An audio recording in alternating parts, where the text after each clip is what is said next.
시작하게 됐습니다. 2월 1일 공교롭게 첫째 날이 첫째 주가 됐습니다. 이제 오늘부터 시작해서 또 한 달을 살아가게 될 텐데, 예배 한번 잘 드렸더니, 하나님이 찾으시는 예배 드렸더니 하나님이 나를 살게 하시고 내 삶을 이렇게 열어주셨다. 그런 힘을 얻는, 그런 하나님의 응답을 얻는 시간, 하나님의 위로가 여러분에게 넘쳐나는 시간, 다시 일어서는 시간이 되길 주의 이름으로 축원을 드립니다. 모세가 죽은 후에 좌절되어 있던 여호수아가 하나님의 위로의 말씀과 정탐꾼들의 보고를 통해서 확신을 가지고 일어섰습니다. 그리고 요단강을 건너기 위해서 이제 막 준비를 하게 됐습니다. 하나님의 여호수아에게 1장 5절 6절로 이미 우리가 지나온 말씀이지만 거기 그렇게 얘기하셨습니다. 내 평생에 너를 능히 당할 자가 없으리니 내가 너 모세와 함께 했던 것처럼 너와 함께 한다. 내가 너와 함께 있을 것이다. 내가 너를 떠나지 않는다. 버리지 않는다. 너는 내가 그들의 조상들에게 맹세하여 그리로 들어가게 하리란 그 약속의 땅 가나안을 백성들을 들고 들어가게 될 것이다. 하나님의 위로의 말씀이 여호수아를 살렸습니다. 하나님의 말씀은 내 삶의 위로요. 그 말씀을 살렸습니다. 이것은 구약시대나 지금이나 변함이 없죠. 말씀이 들어가면 삽니다. 말씀이 위로가 돼요. 정탐꾼의 2명이 갔잖아요. 정탐꾼이 여리고성을 정탐하고 돌아와서 여호수아에게 긍정적인 보고를 해줬을 때 이게 또 큰 힘이 됐습니다. 정탐꾼들은 사명을 받고 여리고성에 들어갔을 때에 여리고가 얼마나 큰지를 보았어요. 눈으로 봤잖아요. 자신들이 성내로 들어오자마자, 그게 라합의 집이었는데 들어오자마자 금방 들켜버렸어요. 조심한다고 했는데 오자마자 그 밤에 들켜버렸습니다. 그리고 들키자마자 왕이 보낸 수색대원들이 들이닥쳐서 이제 샅샅이 뒤지는 것을 경험했습니다. 그리고 여리고성이 높은 데 있어서, 라합의 집이 높은 데 있다고 했잖아요. 있으니까 내려봤겠죠. 이야, 여기서 내려보면 안 걸릴 사람 하나도 없겠다. 샅샅이 다 보이는 거예요. 그러니 저 많은 우리 이스라엘 백성들이 여기로 온다고 한다면, 야, 저거는 일거수일투족이 다 노출되고 저거는 어떻게 감당이 안 되는 거다. 이런 백성들하고 이런 군사들하고 싸워서 이긴다, 함락시킨다, 결국 쉽지 않다. 아니, 불가능이다. 그럼에도 불구하고 그들은 다시 여호수아 앞에 돌아갔을 때에 여리고성 정복에 대해서 아주 긍정적인 보고를 했습니다. 충분하다. 정복된다. 2장 24절, 내가 진실로 여호와께 그 온 땅을 우리에게 주셨으므로 그 온 땅의 모든 주민이 우리 앞에 간담이 녹는 것을 보고 왔다라고 얘기하죠. 하나님이 주셨으니 충분히 들어간다. 다른 어떤 내가 보고 느낀 거 이전에 하나님 주신다고 했던 거 아니냐. 그래서 내가 다시 한번 나 가서 확인해 보라고 가서 보낸 거 아니냐. 하나님 주신다니까 이건 정복된다. 두 번째로, 라합이 나한테 들려준 말과 생전 처음 본 여인이 나를 만나서 다 얘기 풀어놓더라. 그 여인의 말과 그 백성들의 분위기를 통해서 그들이 얼마나 우리 이스라엘 백성들을 두려워하고 있으며 사기가 땅에 떨어진지를 보여주었기 때문에, 그걸 내가 보고 왔기 때문에 이렇게 위축된 사람 정복하는 건 시군죽먹기다. 가자. 가면 됩니다. 정복합시다. 이것은 새로운 지도자가 된 여호수아에게 말할 수 없는 용기를 주었어요. 비록 2명이지만 천군 만마를 얻은 것 같잖아요. 똑같은 것을 보더라도 사람은 각자 자기 믿음에 따라서, 믿음의 분량에 따라서, 믿음의 수준에 따라서, 생각이나 어떤 경험의 크기, 지식의 크기에 따라서 보고 말하는 것은 다 다를 수밖에 없습니다.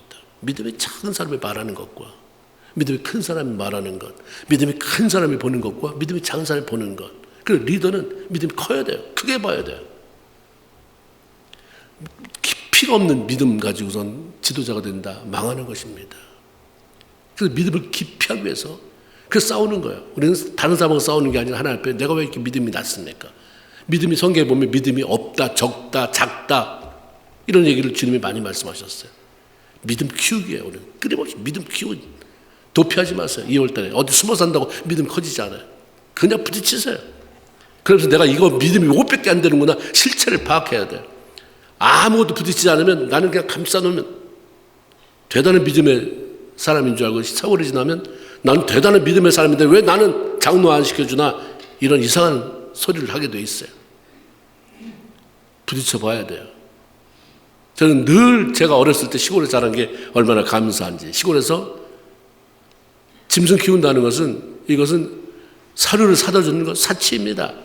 부지런한 사람이 잘 키워요. 저도 그 중에 한 사람이야. 새벽같이 가가지고 다 다른 집에 뜬물 다 걷어와야 돼요. 그 앞에 있는 거 다 먼저 가져오는 사람이 그건 뭐라고 안 하거든요. 그거 갖다 보면 갖다 잠깐 놔두면 저 어머님이 쌀 씻은 물을 그것도 부어놓고 그러다 보면 그게 개한테 아니면 돼지한테 주기 전에 그냥 그대로 놔두면 뽀얗게 깨끗한 물 같은데 그러다가 쌀게 넣고 휘휘 젖으면 그 안에서 온갖 게 다 나오잖아요. 뼈다귀, 생선 뼈다귀, 콩나물 대가리, 고사리 대가리, 김치 조각. 에휴 더러워. 혹시 우리 마음이 그렇지 않은가? 나 그냥 놔두면 괜찮은 사람이야. 그냥 놔둬서 하나님은 그냥 놔두지 않아요. 하나님은 그냥 놔두면 네 본체, 실체 나는 알지만 너도 좀 봐야 돼. 너 사람하고 부딪히면 네 반응이 그렇지. 남이 잘못했을 때는 그렇게 훈수를 잘 두더니 네가 나갈 때는 그 모양이지. 너 그렇지. 너 봤지? 어떻게 할 거야? 엎드려야지. 하나님 앞에 엎드려야지. 내 믿음 키워달라고 기도해야지.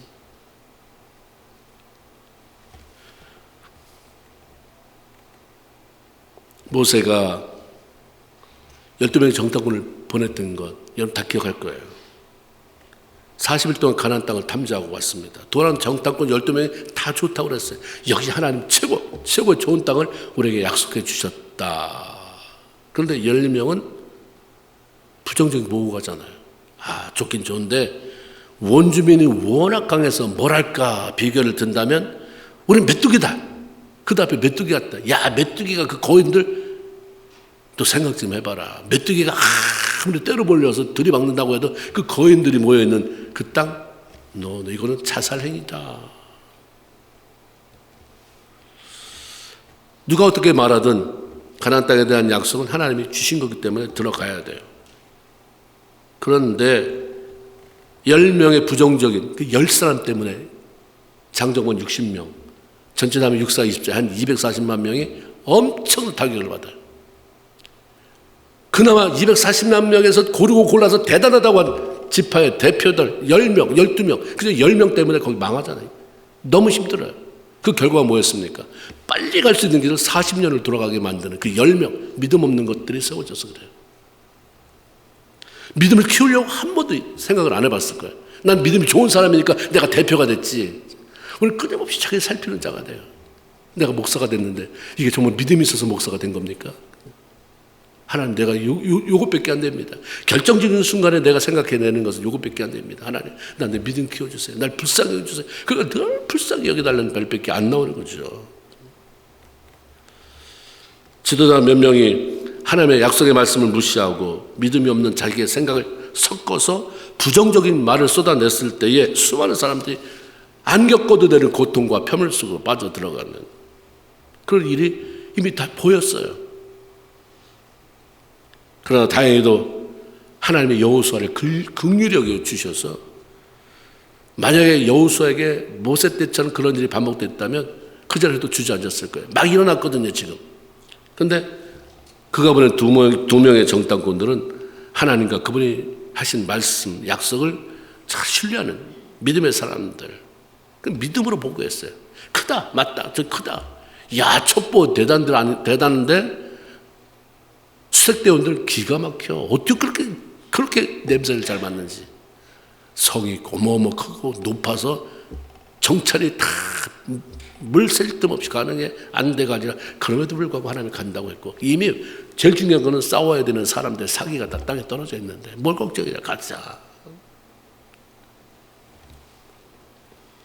하나님의 시각으로 바라보고 믿음으로 선포하는 사람은 그 사람의 그 말 때문에 주변 사람들이 힘과 용기를 내게 만들고 좌절로 누워있는 곳에서 벌떡 일어나게도 만들어요.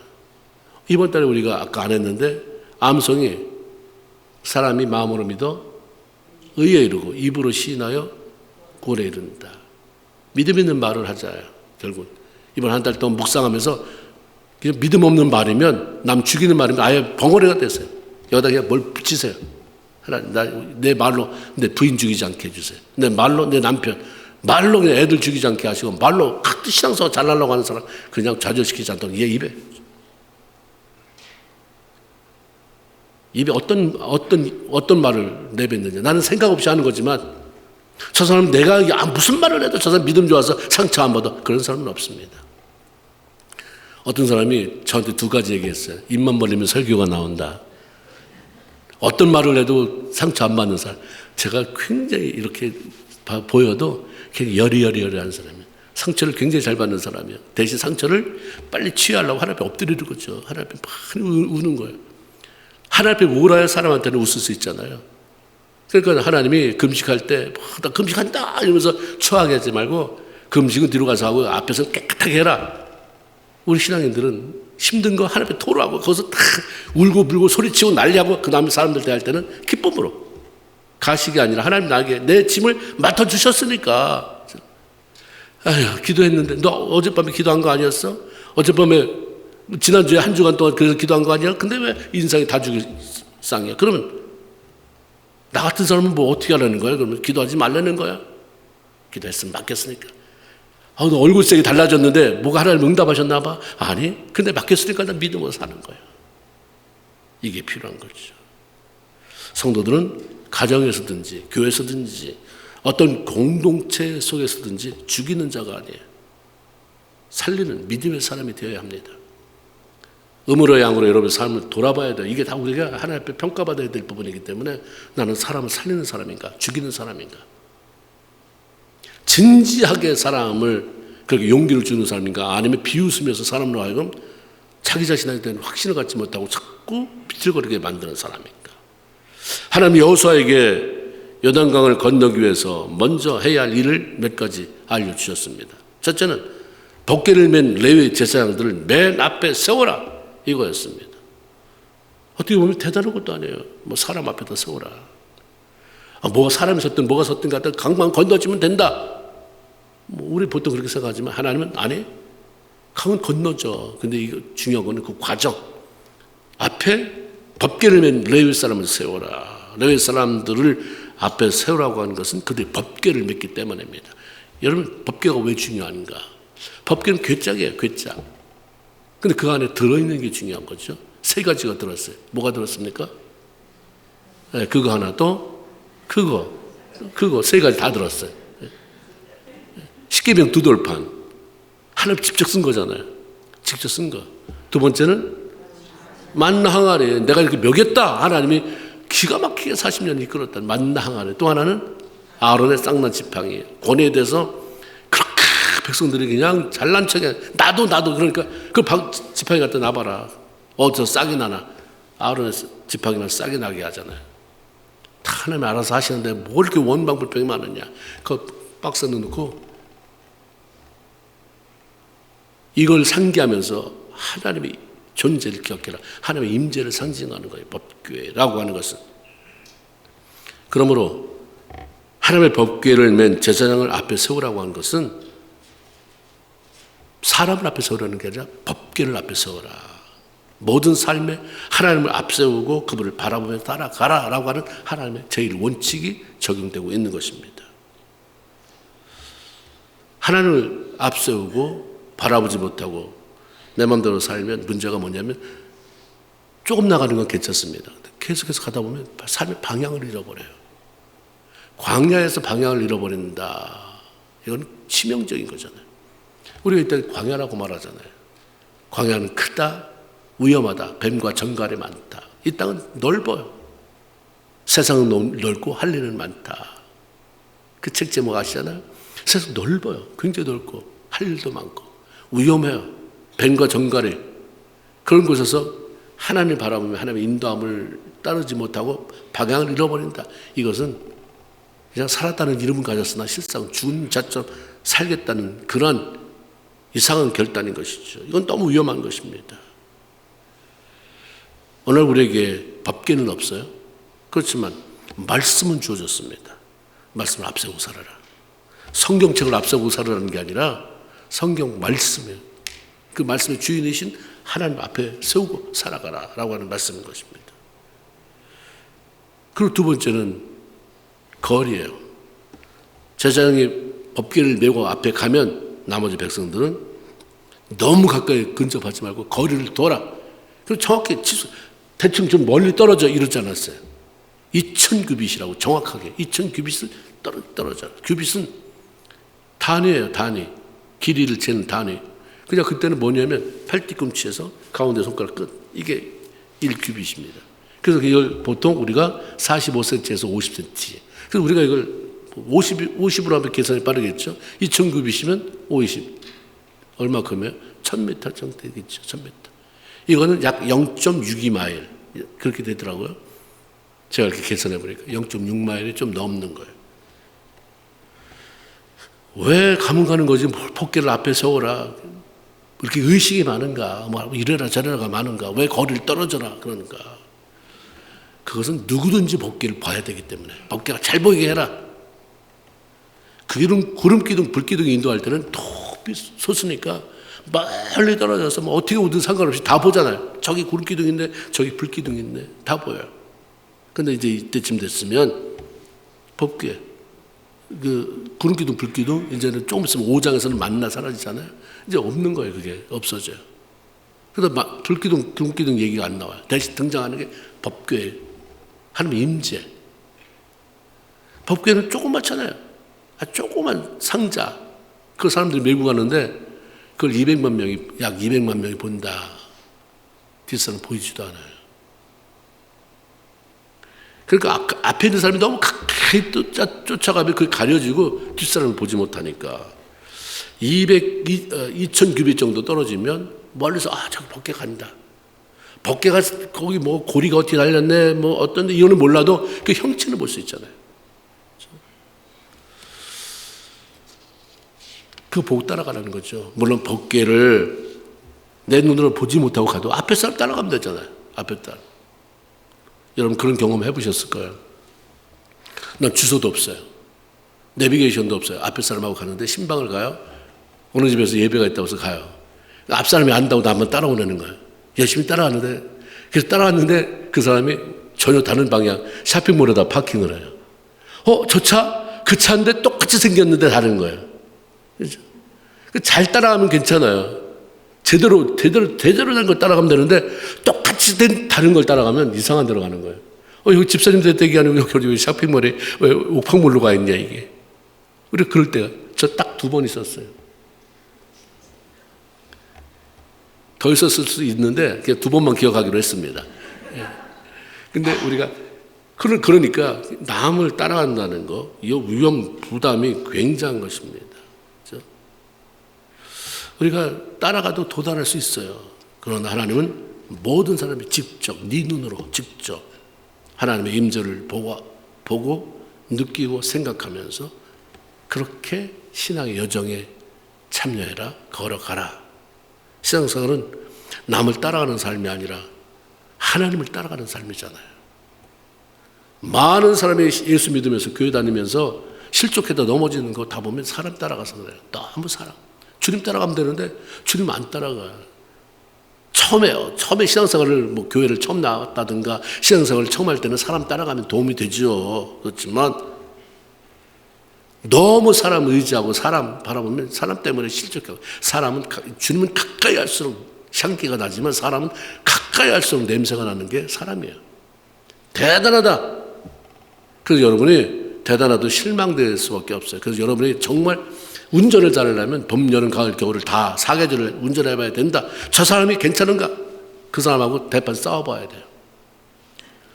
뭐 치고받고가 아니라 정말 의견이 틀리고 막 저 사람이 나 때문에 상처를 받았고 나도 그랬을 때 어떻게 넘어가느냐? 믿음 안에서 그걸 넘어갔다. 그 사람은 사귈 만한 사람이에요. 그냥 뭐가 잘못하면 이러면 좀 멀리 해야 될 사람입니다. 안 만날 수는 없지만 만나지만 좀 멀리 해야 될 사람이에요. 그렇죠? 우리 신앙생활 속에서 사람 바라보지 말아라. 직접 봐라. 그러니까 좀 길 좀 더 줘라. 너무 우르르 몰려들지 말고 와 2,000 뒤로 거기 경계선이다. 뒤로 다 보게 법궤가 지금 어디로 가고 있는지 보게 해라. 결국 하나님 앞에서 네 신앙 가지고 살아라. 남편 신앙 가지고 살지 말아라. 부인 신앙 가지고 살지 말아라. 절대로 천국은 부인 치맛자락 잡고 올라가는 데가 아니다. 그러니까 여러분이 남편이 절대 속속에 다 참으세요. 어차피 천국 혼자 가는 거니까 주여 이 남편으로 인해서 내 믿음 더 강해지니. 아까 여기 우리 찬양했잖아요. 저 남편 때문에 믿음 강해지네. 그래서 남편 때문에 실족했다, 힘들다, 이 남편을 어떻게 좀 해주세요 이러지 말고 그냥 그 남편 때문에 내 믿음이 자라니 감사. 할렐루야. 아직 확신을 못 가지셨군요. 근데 이 확신을 가지면 신앙생활 그렇게 요동치 않아요. 사람 때문에 하나님 교인이 속속에서 목회하기 힘들 그런 거 없어요. 그 사람들은 살아가라 그러고 지금 나는 나들 목회자로서 내 역할 감당하는. 근데 그게 안 될 때는 내가 믿음의 깊이가 얕구나. 아직 내가 목사가 되려면 멀었구나. 하나님 앞에 엎드리는 거죠. 근데 그게 하루아침에 안 된다고 하는 것. 신앙의 연륜이 쌓여가야 되고 시간을 그게 지나가야 된다는 것. 세월이 지나서 저절로 되는 건 아니고 그만큼 투쟁해야 된다는 거죠. 내가 경험하고 생생한 믿음 갖는 것. 이거 굉장히 중요해요. 사람 의지하면 사람과의 관계 깨지면 신앙도 파산. 참 신기해요. 예수 믿겠다고 했는데 사람하고 관계가 깨지면 신앙이 깨져버리는. 도대체 무슨 신앙을 해왔는가? 깨져도 하나님은 살아계시니 하나님과 나와의 관계가 깨지고 하나님은 죽었다. 그럼 이제 접어야지 신앙생활. 근데 그게 아니고 사람하고 관계 깨졌는데 왜 하나님을 버리느냐 이 말이에요. 사람을 버려야지. 두 번째는 하나님은 언약궤 법궤를 맨 제사장들이 먼저 요단에 들어서라. 먼저 서서 멈추면 길이 열린다. 길이 생겨난다라고 말씀합니다. 홍해를 건널 때는 하나님이 먼저 길을 다 마련해 놨어요. 그렇죠?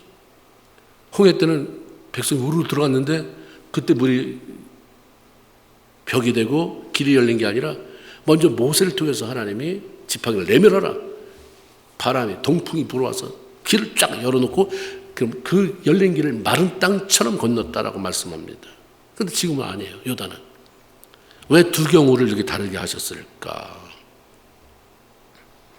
이스라엘 백성들이 애굽에서 나올 때 비록 10가지 재앙을 받잖아요. 다 10가지. 애굽에 쏟아진 10가지 재앙. 그래서 하나님의 능력에 대해서 놀라워했습니다. 그 하나님을 두려워하긴 했지만 믿음이 자란 것 아니에요. 오늘 교회 처음 나온 사람이 여기서 뭐 기적이 일어났다. 그래도 놀라죠. 이야 대단하다. 이거 장난 아니네. 근데 그 사람이 갑자기 그거 봤다고 믿음이 싹 자라지 않습니다. 기적이 믿음을 일으켜주진 않아요. 말씀 속에서 말씀을 대면하고 내가 깨지고 그러면서 믿음이 자라가는 거기 때문에 기적도 필요하고 그런 것들이 다 나를 깨트리는 하나의 요소일 뿐이지 그 자체가 금방 믿음을 키우지는 않습니다. 그런데 하나님께서 그들을 다루는 게 믿음이 없는 사람으로 다루었어요. 애굽에서 나올 때 기꺼이 블레셋 땅을 통과하면 그냥 빨리 갈 수 있는데 그러다 블레셋 사람이 시비 걸어서 전쟁이라도 붙으면 아무것도 준비되지 않은 사람들이 전쟁하다가 두려워서 무서워서 괜히 애굽에서 나왔는데 후회하면서 애굽으로 돌아갑시다 하면 이거 안 될 것 같으니까 하나님은 그들을 홍해 쪽으로 인도했다. 이렇게 성경에 써 있어요. 홍해로. 그러니까 하나님 좀 돌아가더라도 안전하게. 이제 믿음이 없어서. 홍해를 건너갈 때도 하나님은 이스라엘 백성들의 믿음의 수준을 고려해서 먼저 홍해를 갈라놓고 그리고 건너가게 했습니다. 그런데 요단을 건널 때는 이미 출애굽한 이후에 시간이 많이 흘렀어요. 백성들도 그 과정에서 구름기둥 봤잖아요. 불기둥 봤습니다. 만나 메추라기 반석에서 솟아나는 생수 같은 기적들을 수도 없이 맛보며 많이 하나님 경험했습니다. 그쯤 됐으면 너희들이 믿음의 자리에 있어야 된다. 너 교회 나온 지가 몇 년인데 수도 없이 많이 설교 들었잖아. 수도 없이 많이 뭐 기도하고 다 했지. 찬양하고 할렐루야. 그쯤 됐으면 하나님이 말씀하시는 그쯤 됐으면 그 기준이 있습니다. 그쯤 됐으면 믿음의 자리에 있어야지. 그래서 하나님은 그 믿음에 맞는 수준의 명령을 하십니다. 13절에 온 땅의 주 여호와를 궤를 맨 제사장들의 발바닥이 요단물을 밟고 멈춰 서면 곧 위에서부터 흘러내리던 물이 끊어지고 한 곳에 쌓인다. 길이 만들어진다는 말씀입니다. 길을 먼저 만들어 놓고 가는 게 아니라 네 믿음이면 그냥 들어가서 주님, 주여, 주님이 여기까지 오게 하신 것은 저도 갈라지게 해서 건너가게 하시고 설레가 없는 것도 아니고 모세 때처럼 하나님께서 일하실 것을 믿습니다. 갑니다. 이 정도 믿음 돼야 되는 거 아니냐? 그러니까 일단 가서 거기 들어서라. 그렇죠? 하나님에 대한 절대 신뢰, 수준 높은 믿음이 있어야 순종할 수 있는 그러한 명령을 내리셨습니다. 물론 제사장들에게 한 명령이지만 모든 백성들에게 요구한 것이고 다만 제사장들은 대표로 들어간 거예요. 너희 모두에게 이런 믿음의 수준을 요한다 하는 말씀입니다. 신앙생활을 처음 할 때와 신앙의 연륜이 쌓여질 때 하나님의 요구는 틀려요. 그래서 예수를 처음 믿을 때는 응답이 빨리 돼. 저 사람 교회 나온 지 얼마 되지도 않는데 응답이 빨리빨리 주시네 하나님이. 아니 안 주면 실족해서 돌아가려고 그러니까 나 다시 이런 안 가. 나 그냥 뭐 교회 가나 안 가나. 그러니까 하나님 그때는 빨리빨리 와 응답됐네. 근데 우리 믿음이 잘하면 하나님의 요구하는 게 틀리니까 믿음이 터져져요. 나는 예수 믿은 지 오래됐는데 왜 난 내 기도는 안 들으실까? 오래된 게 중요한 게 아니라 오래된 것만큼 믿음도 깊어지게 믿음도 견고하게 세워야 간다. 하나님 원하시는 것은 언제까지? 너 그때는 유치원이었어. 너 교회 처음 들어올 때는 유치원도 아니지. 다이퍼 차고 왔었는데 좀씩 자라면서 이제 유치원, 그 다음에 초등학교. 첫 1학년 때는 1 더하기 1은 2다. 2 더하기 2는 4다 가르쳤는데 너 지금 중학생인데 지금도 1 더하기 1은 2, 2다? 이거 가르치겠냐? 더 수준을 높여야지. 하나님이 수준을 높인다 이 말이에요. 요구하는 것도 그리고 응답하시는 것도 너무너무 파워풀해요. 하나님의 명령을 따라서 요단 강을 건너려고 들어서야 되는데 문제가 생겼습니다. 요단을 건너려고 출발할 때가 뭐냐면 시기적으로 요단의 물이 차고 넘칠 때였다 이 말입니다. 15절에 보니까 요단이 곡식 거두는 시기에는 항상 언덕에 넘치더라. 몸에 거두는 밀고 보리를 거둘 때 곡식 거두는 시기는 주로 비가 많이 오는 4월, 3월, 4월로 이렇게 이해가 되는데 이때는 상류에 레바논 산맥에서 아니면 그 상류층에 있는 헐몬산에서 만년설이 있는데 거기는 녹아내리는 거예요. 녹아내려서 쭉 오면서 그 물이 갈릴리를 깨끗하게 만들고 갈릴리가 물을 또 내보내니까 그 물을 계속해서 깨끗하게 그렇게 요단을 지나서 저 사해로 들어가면 사해는 물을 안 내놓으니까 그게 거기서 썩어서 그게 고이게 되고. 근데 이러니까 이제 이때 이 기간에 물이 녹아서 내려올 때 요단이 차고 넘치는 것입니다. 보통 때는 그냥 폭이 20에서 30m, 깊이는 한 3, 4m 이 정도. 그러니까 그냥 맘만 먹으면 그냥 날이 좋고 이런 평상시에는 20m 이까지는 뭐 금방 건너죠. 근데 곡식 거두는 시기가 돼서 강물의 둑을 넘으면 제가 가보니까 조그마요. 그리고 주변에는 집들이 없고 여기하고 요르단하고 이스라엘 경계선. 여기는 이스라엘 초소가 있고 여기는 요르단 초소가 있고 그냥 맘만 먹으면 나가겠더라고요. 거기 와서 많은 사람이 세례받으러 관광객들이 거기 오더라고요. 근데 그 옆에는 우리로 말하면 그냥 넓은 평야예요. 그러니까 이게 넘치면 별 평야. 거기에 물이 가면 요만큼 차도 도대체 어디가 깊은지 모르는 거잖아요.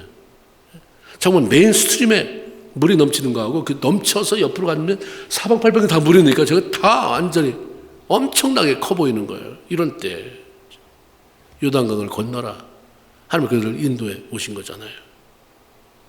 요단강의 깊이가 얼마나 되는지 전혀 알 길 없는데 이런 곳에 제사장들이 어깨에 벗개를 맨 채로 들어가 서 있어라. 하나님이 다 하셨을 텐데, 그렇죠? 내가 너의 안고 섬을 다 안다. 네 어머니 배에 자궁에 착상될 때부터 내가 다 너를 알았다. 그러신 분이잖아요. 다 아는데 굳이 그 많은 시간들 다 놔두고 이렇게 아주 힘든 시기에 타이밍을 맞춰놓고 건너라고 하실까? 근데 우리가 하나님은 실수가 없는 분, 하나님이 좋은 것 주시는 분. 그렇다고 한다면 우리가 역으로 그것도 좋은 거잖아요. 아, 뭔가 하나님 하실 일이 있구나. 그러면 돼요. 내가 정말 예수 믿는 사람이고 하나님의 자녀면 이거 굉장히 중요하잖아요. 이때? 왜 이때지? 주님이 그러니까 하신 말씀이 내 생각은 내 생각과 거의 비슷하며 다르며 하늘의 땅보다 그 내 수준에 맞추지 마세요. 우리의 실패는 뭐냐면 하나님을 내 두뇌에 가두니까 그러는 거예요. 여러분의 두뇌가 여러분의 그 지식의 수준이 여러분의 그 내면의 세계가 얼마나 깊기에 하나님을 거기다 가둬요? 아니 하나님이 여러분의 어떤 사고에 갇혀버리면 그다음부터 하나님이 아니에요. 다른 사람의 하나님은 될지 모르지만 내 하나님, 내 안에 갇혀서 내가 마음대로 이러세요 저러세요, 그게 무슨 하나님이에요. 내가 하나님 앞에 갇혀야지 하나님이 나한테 갇힌다. 그래서 하나님이 내 하나님이 될 자격은 없는 거예요. 근데 많은 사람이 왜 이렇게 하셨습니까? 왜 이렇게 안 하십니까? 마치 내가 내 속에 가진 하나님 종을 부려먹는 것처럼. 그러니까 달라지는 거는 없고 예수를 오래 믿을수록 승질만 나빠져요. 내가 해달라는데 안 해주니까 얼마나 승질이 나빠지겠어요. 하나님 또 이번엔 뭡니까? 그래서 그것을 어려운 환경인데 하나님의 뭔가 기가 막힌 일을 하실 일이 있구나. 난 좋은 것을 주려고 하시는구나. 그래서 나중에 결론적으로 정말 그렇구나, 그렇게 하셨구나, 이거를 경험해보고 자꾸 넘어가야 그 다음에도 그렇지. 한 번도 평소에 그런 게 없어. 일만 나타나면 그냥 원망하고 불평하고 교회를 나가니 안 나가니 뭐가 달라지겠어요? 하나도 변하지 않습니다. 시간 낭비인데 자기만 모르는 거예요. 하나님이 그들을 이끌고 올 때는 분명 목적이 있었어요. 어떤 책, 성공을 디자인하라라는 책이 그런 짤막한 이렇게 예화가 나옵니다. 미국의 시골에 통나무집에 병 약한 남자가 있었어요. 병이 약해요. 힘이 없어요. 그러니까 뭐 걷는 것도 힘들어요. 근데 집 앞에 큰 바위가 있어서 늘 출입을 하는데 힘이 들어요. 그래서 이놈의 바위가 좀 어디로 없어졌으면 좋겠다. 근데 뭐 힘이 없잖아요. 근데 어느 날 꿈을 꾸는데 하나님이 나타나셨어요. 얘야, 내 집 앞에 있는 바위를 매일같이 밀어봐라. 그런 마음의 음성을 줬는데 깼잖아요. 깼는데도 그게 생생해. 그래서 자기가 하나님 나한테 저 바위를 밀으라는구나. 그래서 열심히 바위를 밀었대요. 밀었는데 어느 날 보니까 벌써 8개월이 지났는데 바위가 굽쩍 했겠어요? 안 했겠어요? 안 했어요. 절대 움직여지지가 않는 거예요. 너무 힘은 들고. 이놈의 바위가 언제쯤 하나님의 말씀이면 뭔가 조금이라도 끔찍했어야 되는데 속이 상하니까 내가 하나님 잘못 믿는 건가 뭐 이러면서 신앙생활을 회의가 오기도 하고 뭐 그러면서 서러우니까 자기 서러움에 눈물을 흘리고 있는데 하나님이 그 사람 곁에 왔더라는 거예요. 그러면서 야, 너 왜 우냐? 너 왜 이렇게 슬퍼하냐? 그래서 하나님 말씀대로 내가 매일같이 지난 8개월 동안 바위를 밀었습니다. 조금도 움직여지지 않아서 내가 아주 속이 상해 울고 있습니다. 하나님이 그렇게 말씀하시더래요. 나는 너에게 바위를 옮기라고 한 적이 없다. 바위를 밀으라고 했다. 너 이제 가서 거울로 너 진지하게 네 모습 좀 들여다봐라. 거울 앞에 섰어요. 저는 늘 거울을 보든 뭐하든 뭐 여기 수염이 자란다 이런 거 봤지 뭐 자기가 어떤지 아닌지 난 병약한 사람이니까 거울을 자세히 보고 싶지도 않았겠죠. 봤는데 건장한 남자가 그 앞에 서 있는 거예요. 깜짝 놀랐어요. 거울에 비친 남자는 더 이상 뭐 핏기가 뭐 누렇고 병약한 모습이 아니라 여기가 아주 피부도 좋고 근육질의 남자가 서 있는 거예요. 그때 깨달았어요. 맞다. 저걸 밀고 나서부터 그때 내가 잠을 잘 잤어. 밤에 잠자다가 기침하고 깨고 이런 거 없어졌어. 아침 일어날 때 굉장히 내가 기분이 상쾌했어. 그래서 내 상쾌한 그 기분으로 오늘도 빨리 가서 바위를 밀어야지 그랬지. 하나님의 계획은 내가 저걸 바위를 열심히 밀어서 바위를 옮기는 게 아니라 바위를 밀어서 뭐 하는 거야? 내 건강을 회복하게 하시는 거.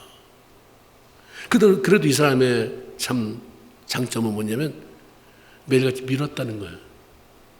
밀지도 않으면서 원망한 게 아니라 그게 어떻게 가능해? 하나님 모르겠어요. 안 될 건 난 안 합니다.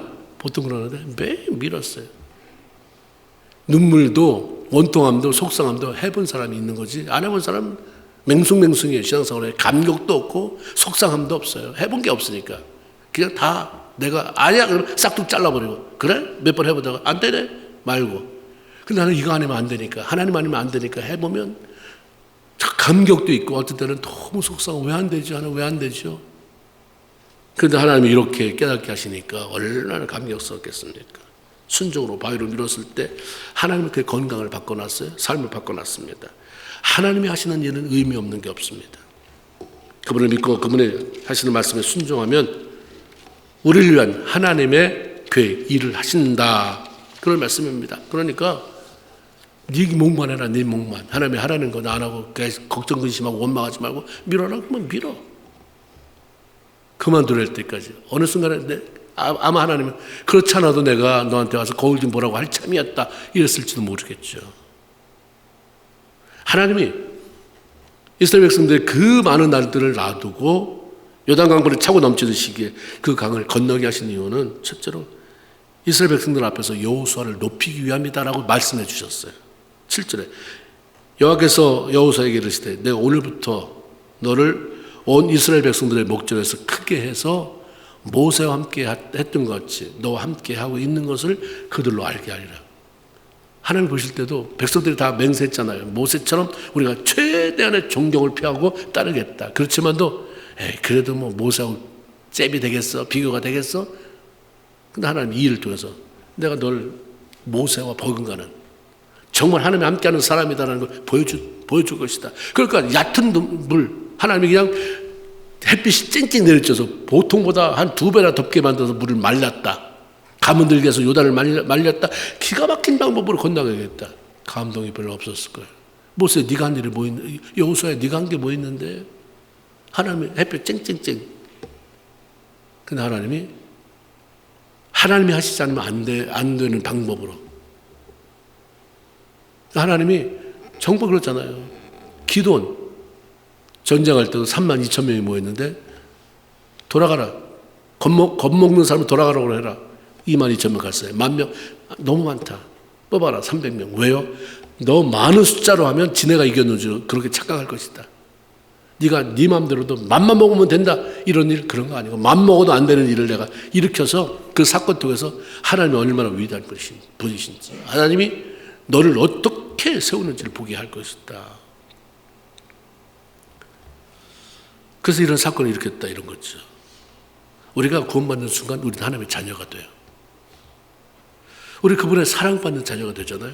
성경은 하나님, 하늘의 아버지, 옛날 성경에 천부께서 좋은 것으로 주시지 않겠느냐 이런 말씀이 있습니다. 가장 좋은 걸 주시길 원하시는 분이에요. 하나님은 세상 모든 사람을 사랑해요. 그렇지만 하나님의 자녀를 특별히 사랑해요. 여러분, 난 예수 믿는 사람으로 난 다 사랑해. 애들을 다 사랑해. 근데 다 사랑한다고 했을 때 여러분의 자녀를 사랑하는 것과 옆집에 이웃집에 애들 사랑하는 것과 똑같습니까? 차별 없이 똑같아요? 아니에요. 내 자식에 대한 애정이 틀리죠. 저 집에 사랑한다고 해서 저 집의 애의 뭐 일생을 책임져 주지 않아요. 내 자녀 일생에 대해서는 기도하고 그렇게 한다. 그 물질 투자하고 그렇잖아요. 하나님 똑같아요. 다 사랑하지만 하나님의 자녀에 대한 하나님의 사랑은 각별해요. 그래서 하나님의 사람이 망신나가는 것도 실패하는 것도 하나님 그러니까 자꾸 체근하시는 거예요. 훈련시키시고 너 이 땅에서 내 이름값 해야지 되지 않느냐. 예수 하나님의 자녀 예수 생명을 가지고 있는 자 이름값 하며 살 수 있도록 내가 너 도와준다.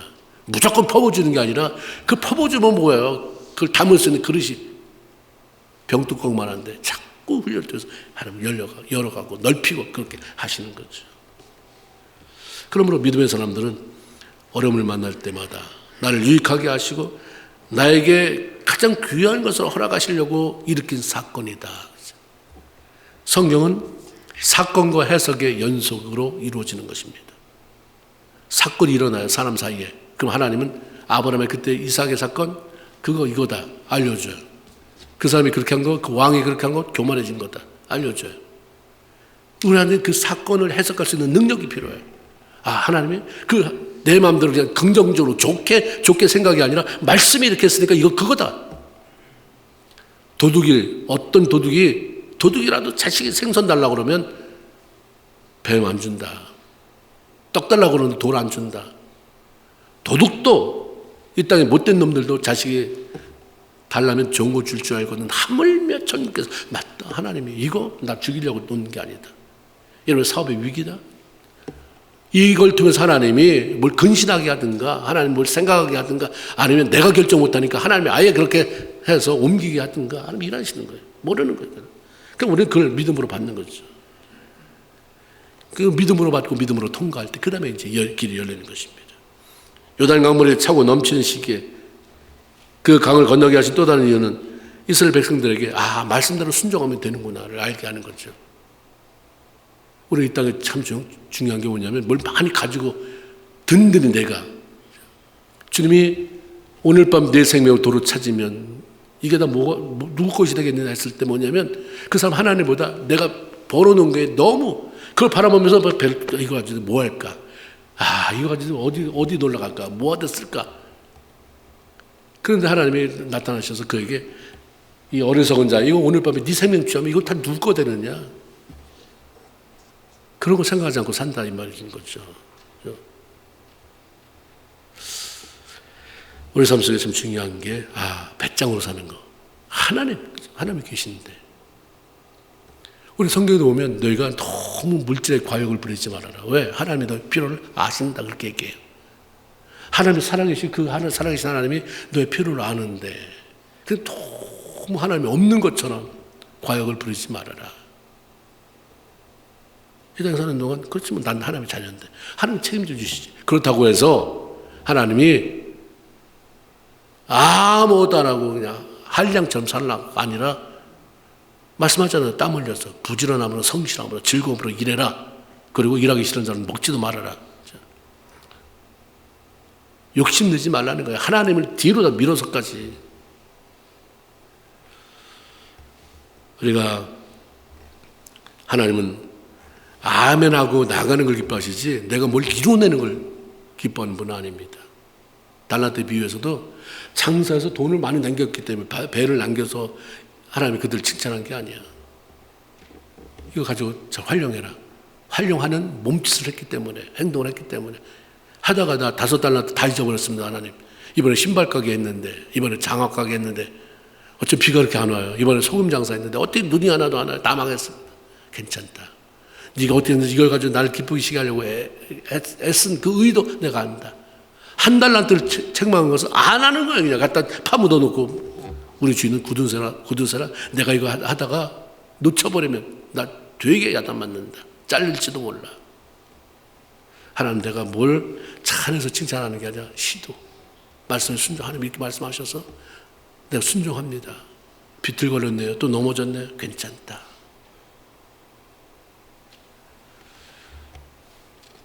어린아이가 도끼 자루를 손에 쥔 아버지 손을 탁 잡은 아버지가 휘둘러서 장작이 쪼개집니다. 그럼 아이는 내가 한 것처럼 너무 기뻐해요. 아버지가 했는데. 근데 아버지는 야 우리 애 잘했다. 네가 이거 장작을 팼네. 하나님 똑같아요. 패는 거 장작 쪼개는 거 내가 할 테니까 손 얹어놔. 이거다 손 얹어놔.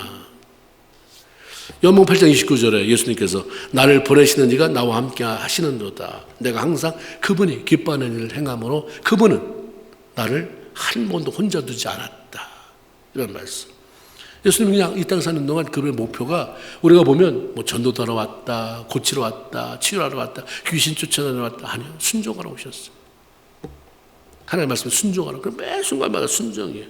말씀에 전대 순종. 그래서 하나님이 기쁘시듯 뭐가 우리 아버지가 기쁘실까? 아버지가 저 사람 고쳐주려네. 가서 고쳐줘. 아버지가 저기 가려네. 저 사람 만나려네. 그 사람 찾아가고. 아버지를 기쁘시게 해드렸고 아버지 하나님은 그런 아들을 혼자 두지 않고 그래서 늘 함께해서 아들이 하는 모든 일이 가능하게 만들어 주셨습니다. 많은 사람이 순종하지 않는 것은 순종할 수 없어서가 아니라 순종하기 싫어서입니다. 여러분 순종, 불순종 여러분 다 알아요. 내가 지금 불순종 왜? 하기 싫거든. 맨날 이러고 살아야 돼 내 인생을. 그 사람들은 전체적으로 보면 하나님에 순종하지 않아도 먹고 살 만한 그 산업을 자꾸 이렇게 농사 저 비 와야 되는데 농사 말고 딴 거 없을까? 2차 산업, 3차 산업 자꾸 옮겨가면서 편에는 졌지만 하나님은 잊어버리는 그런 일이 생겨났잖아요.